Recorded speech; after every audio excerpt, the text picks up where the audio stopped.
આતંકવાદ સામેની લડાઈમાં ભારત હવે એક નવા અવતારમાં જોવા મળશે. સરકારે દેશની સૌપ્રથમ નેશનલ એન્ટી ટેરર પોલિસી જાહેર કરી છે, પ્રહાર. આ નીતિ માત્ર હથિયારોવાળા આતંકવાદ સામે જ નહીં, પણ તમારા કમ્પ્યુટર અને મોબાઈલ દ્વારા ફેલાતા ડિજિટલ આતંકવાદ સામે પણ જંગ છે. ગૃહ મંત્રાલય દ્વારા તૈયાર કરવામાં આવેલી આ પ્રહાર નીતિનો અર્થ છે નિવારણ, પ્રતિભાવ અને આતંકવાદ વિરોધી સ્વસ્થ અભિગમ.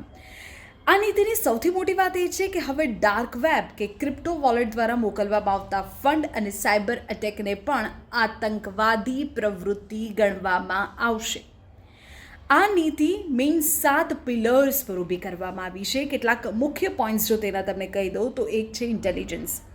આઈબીમાં સ્પેશિયલ ટાસ્ક ફોર્સ બનાવી માહિતી શેર કરવામાં આવશે, ઝડપી કાર્યવાહી થશે. કોઈ પણ હુમલા સમયે સ્થાનિક પોલીસ પહેલાં એક્શન લેશે અને ત્યારબાદ તરત જ એનએસજી મદદ માટે પહોંચશે.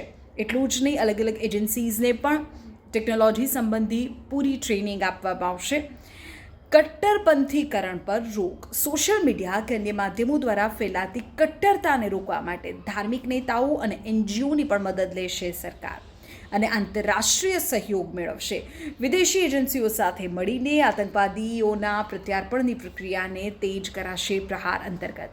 એટલે કે ભારત સરકારે સ્પષ્ટ કર્યું છે કે આતંકવાદનો કોઈ ધર્મ કે જ્ઞાતિ નથી. જોકે નિષ્ણાતોનું માનવું છે કે આ નીતિમાં આતંકવાદની સ્પષ્ટ વ્યાખ્યા હજી બાકી છે, પરંતુ પ્રહાર દ્વારા ભારતે દુનિયાને એક સંદેશ ચોક્કસ આપ્યો છે કે હવે ડિજિટલ હોય કે ફિઝિકલ, આતંકવાદને મળશે જડબાતોડ જવાબ.